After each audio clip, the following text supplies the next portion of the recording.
Hello बच्चों, कैसे हैं आप सब। तो क्लास 11 8.2 एक्सरसाइज का क्वेश्चन नंबर 21 आज हम डिस्कस कर रहे हैं पार्ट 11 वाली अपनी वीडियो में। सो हमारा क्वेश्चन है फाइंड 4 नंबर्स फॉर्मिंग जीपी। मतलब जीपी में कोई 4 टर्म्स आपको मतलब फाइंड आउट करनी है जिनमें की थर्ड टर्म जो है वो फर्स्ट टर्म से 9 ज्यादा हो। ये देखिए 9 ज्यादा दिया है और सेकेंड टर्म जो है वो फोर्थ टर्म से 18 ज्यादा। ये आपकी फोर्थ टर्म है।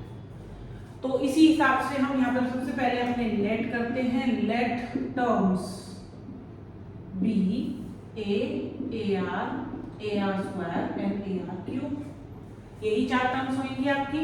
अब इसमें बोला कि which third term is greater than first. तो थर्ड टर्म ये है हमारी और ये फर्स्ट है।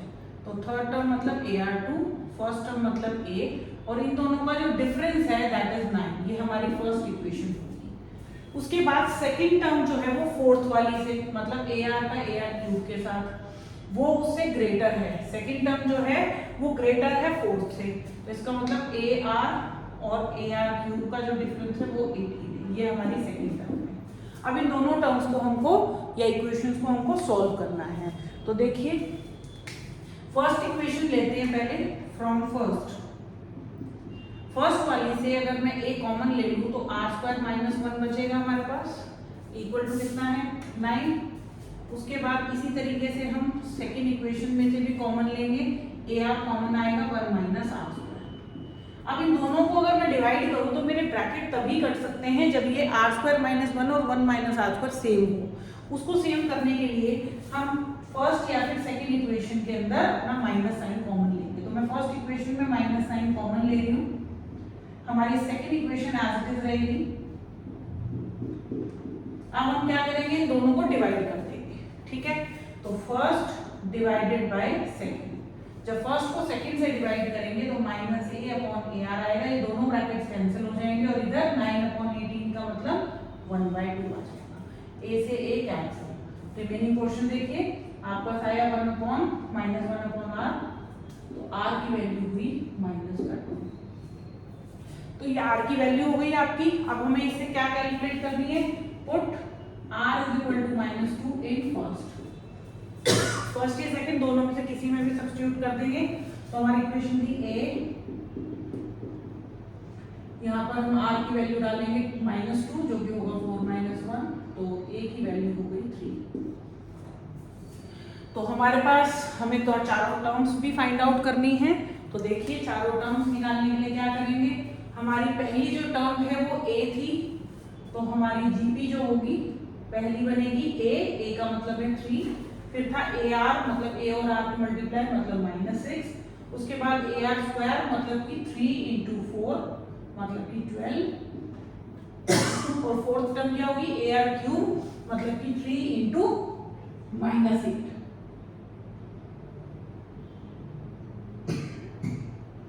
3 × -8 is -24।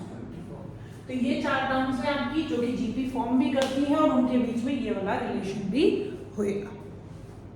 स्क्रीनशॉट ले सकते हैं आप इसका और इस क्वेश्चन को अटेम्प्ट जरूर करिएगा। चलिए अब नेक्स्ट क्वेश्चन की तरफ चलते हैं। नेक्स्ट क्वेश्चन हमारा प्रूफ का क्वेश्चन है एक और इम्पोर्टेंट भी है काफी। तो एग्जाम पॉइंट ऑफ व्यू से इस क्वेश्चन को जरूर प्रिपेयर करिएगा। चलिए क्वेश्चन नंबर 2 देखते हैं।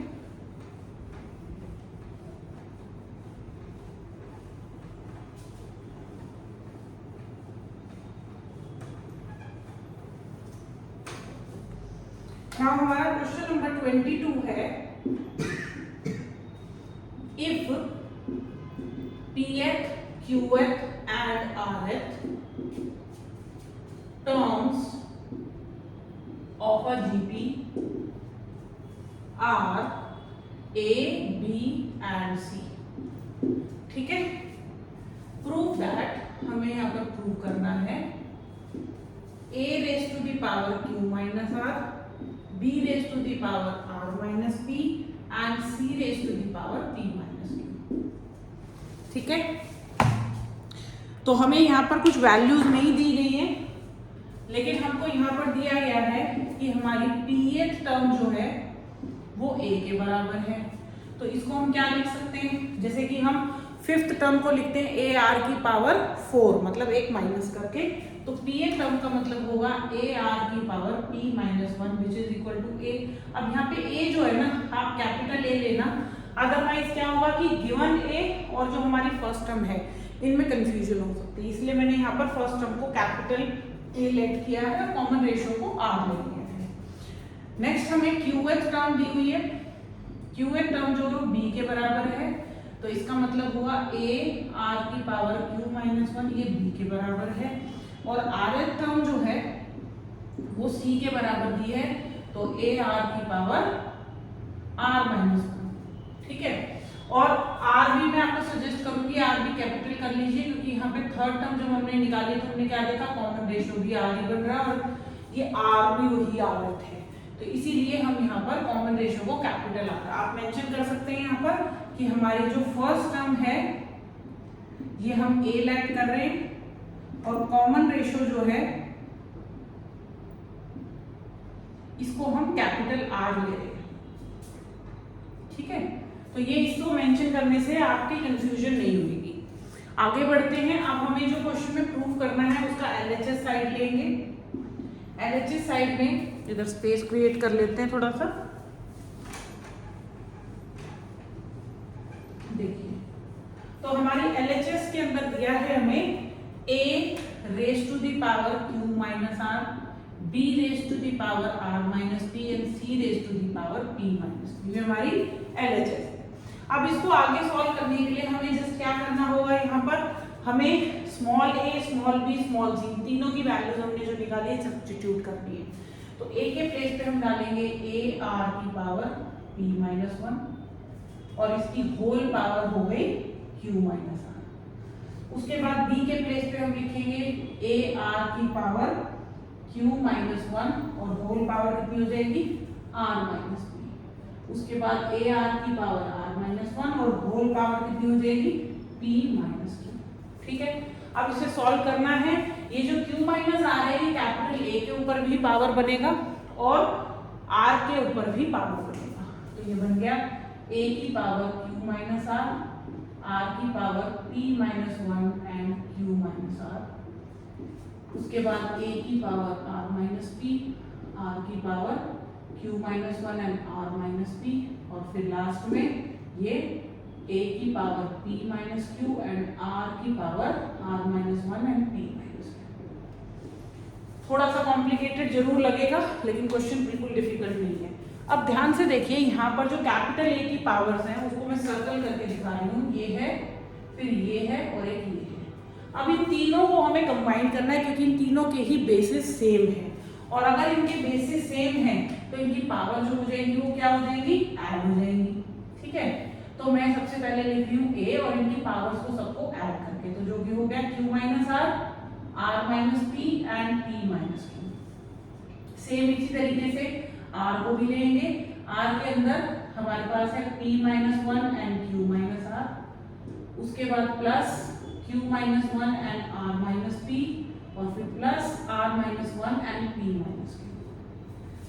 आप देखेंगे कि a के ऊपर जो पावर्स हैं ये सारी कैंसिल आउट हो जाएंगी, तो a की पावर तो आ गई 0 जो कि होता है 1।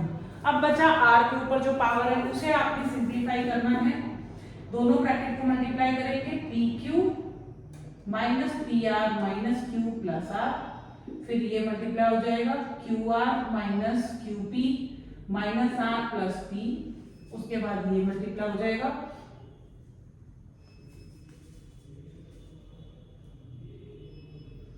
उसके बाद आपका ये मल्टीप्लाई होगा, ये r से मल्टीप्लाई होगा तो ये हो जाएगा pr minus rq minus p plus q।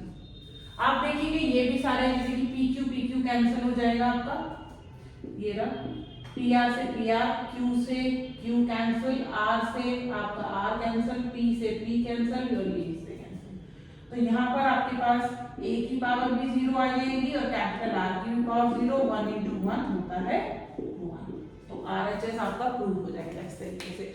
थोड़ा सा ध्यान यहाँ पे बस यही रखना है कि हम फर्स्ट टर्म और कॉमन रेशियो क्या लेट कर रहे हैं, विच इज वेरी इंपॉर्टेंट, क्योंकि अगर आपने स्मॉल a ले लिया तो डेफिनेटली आप इनको इंक्लूड कर लोगे और आंसर में प्रॉब्लम आएगी। दूसरा इंपॉर्टेंट पॉइंट कि यहाँ पर एक्सपोनेंट का लॉ लगाया हमने कि जब बेसिस सेम होते हैं तो पावर ऐड हो जाती है। उसके बाद आपका यहाँ ब्रैकेट ओपन करना है, यहाँ कैलकुलेशन एरर होने के चांसेस है। आप चाहो तो इस पोर्शन को रफ में सॉल्व करके डायरेक्ट आंसर लिख सकते हैं, सो दैट कि आपकी कैंसिलेशन बिल्कुल परफेक्ट हो। ये बिल्कुल मत सोचिएगा कि अगर क्वेश्चन आया तो कैंसिल होगा ही होगा, तो बिना ही देखे कैंसिल आउट कर दिया, दैट इज रॉन्ग। आपकी सारी टर्म्स जो है वो प्रॉपरली हर एक पेयरिंग के साथ कैंसिल आउट होनी चाहिए, तभी आपका जो आंसर है वो बिल्कुल परफेक्ट आएगा। ठीक है, सो इस वीडियो में हमने 2 क्वेश्चन डिस्कस करे हैं, दोनों ही मोस्ट इंपॉर्टेंट है, ये मैं आपको फिर से बताऊंगी, which is very very important for the exam point of view. जरूर से प्रिपेयर करिएगा अपने एग्जाम्स के लिए। So till then bye, take care and keep practising maths. Bye.